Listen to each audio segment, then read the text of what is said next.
கோவை மாவட்டத்தில் பொதுமக்களை அச்சுறுத்தி வரும் ரோலக்ஸ் காட்டு யானையை பிடிக்க முதுமலை யானைகள் முகாமிலிருந்து 2 கும்கி யானைகள் புறப்பட்டுள்ளன. இது தொடர்பான முழு விவரங்களோடு இணைகிறார் நமது செய்தியாளர் வில்லியம். வணக்கம் வில்லியம், இது தொடர்பான முழு விவரங்கள். வணக்கம்.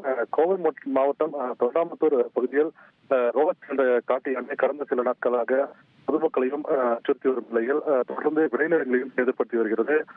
இந்த யானையை பிடிக்க கோரி பொதுமக்கள் கோரிக்கை விடுத்ததை அடுத்து வனத்துறையினர் கடந்த சில நாட்களாக இந்த யானையை பிடிக்க தீவிர முயற்சியில் ஈடுபட்டு வருகின்றனர்.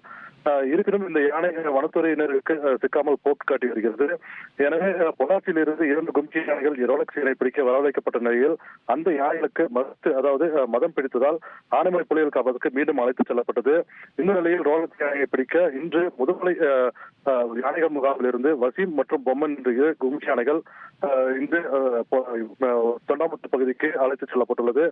குறிப்பாக உதகை வழியாக சென்ற இந்த யானை சுமார் அரை மணி நேரம் உதகையில் ஓய்வு கொடுக்கப்பட்டு பின்பு கோத்தகிரி வழியாக இன்று மாலைக்குள் தொண்டாமுத்தூர் எடுத்துச் செல்லப்படும் என வனத்துறை அதிகாரிகள் தகவல் தெரிவித்துள்ளனர்.